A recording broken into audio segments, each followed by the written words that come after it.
Danke bafethu, welcome back to Nkuliso. Ngicela ningakhohlwa bafethu ukulike and subscribe making sure ukuthi le page leli liyakhula yabo. So ngifuna ukukhuluma ngoThembi Nkosi Lodge. Kunama report ke amaningi surrounding yena ne-future yakhe kuMamelodi Sundowns ngoba siyazi ukuthi iplayer leMamelodi Sundowns but iMamelodi Sundowns yadecide ukumlona ukumnika eCasablanca ke uRolani Mokwena kwa orchestrator yonke leya move yakhe. Thembi Nkosi Lodge istock sakhe sesikhuphuke kakhulu laphana since edlale ku-FIFA Club World Cup lazi introduce kakhulu ebholeni lasemhlabeni ukuthi is one of the most talented South Africans but iminyaka yakhe u-approacha 32 I wish bathi uThembi Nkosi bekuma-early 20s bafethu maningi kakhulu amathimu ase-Europe bazoinvesta kuye bazombheka mthathe big teams because uyambona ukuthi unalo ithalente kakhulu futhi bafethu uyadeserve ukudlala kuma-top leagues nakuma-top players akekho easily intimidated but-ke indaba kaLodge inayo la bafethu kuthiwa-ke uLodge akanawo ama-intentions okubuya eSouth Africa ubheke ukuthi uzodlala kwezinye iy'ndawo possibly maybe angaya e-Middle East because e-Middle East kunemali eningi kakhulu maybe angafuna ipackage e-right around amathimu ase-Middle East ukuthi yiwo mhlampe angamphusha yabo. Siyazi ukuthi nalapha eNorth Africa if maybe angadecide ukuye Egypt kunemali serious ngempela ama-team I think top 3 ama-team abhadala kakhulu laphana would be Al Ahly Zamalek and then kuba i-Pyramids kama-current reigning champions wase-Africa noma laba abashaya iMamelodi Sundowns ku-CAF Champions League final so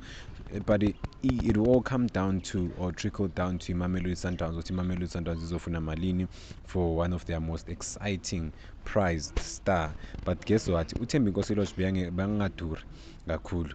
before aya ku-Casablanca because obviously iMamelodi Sundowns mayimthatha ku-Orlando Pirates imsusa laphana kuMamelodi Sundowns maybe i-competition i-tight but-ke maningi ama-player talented maybe kangafithi i-system ye-coach bamhambisa-ke but-ke since aperforme kahle kangaka iMamelodi Sundowns ijabule nayo iyasho ukuthi eyisadla yabo kusho ukuthi if khona i-team emfunayo kuThembi Nkosi Lodge kumele ngempela ifake imali le team le idlalela lapha eMorocco yakhala ngokuthi yona iyamfuna impela uLodge but-ke ngeke bakhiphe le mali lefunayo iMamelodi Sundowns u-20 million rands abanayo ibudget yalelo player lelo but into engisurpriseayo ukuthi ubani Amrabat le player lakhona leli liyi-captain silibonile liyi-captain leli ke ladlala eManchester United bakwazile ukuliletha lapha but abakwazi uku-create i-deal for Thembi Nkosi Lodge uPoster Boy no one is bigger no one is greater than him kuleya team leya if like bayamfuna ngempela kumele bazame ukwenza ngakho konke ukuthi bamthole but into eshayayo iminyaka kaLodge but-ke into engichazayo nge-North Africa just ukuthi unga-affecteka nje ukuthi angayi e-Europe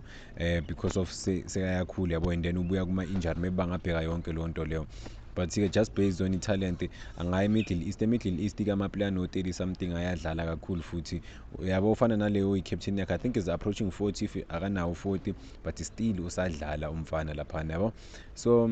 Thembi Nkosi Lodge ngimfisela inhlanhla asazi ukuthi uzophelela lapha ngempela but-ke uyashayina kakhulu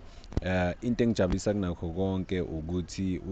akekho ku-comfort zone yakhe ukude nasekhaya uyazi ukuthi lapha into kumele aperforme i-week in and week out ukuthi athole i-respect otherwise ama-fans walapha awadlali plus futhi umuntu omnyama kumele ameke sure ukuthi udlala kahle kakhulu but-ke seziprovile lapha uLodge ukuthi is possibly the best player ethimini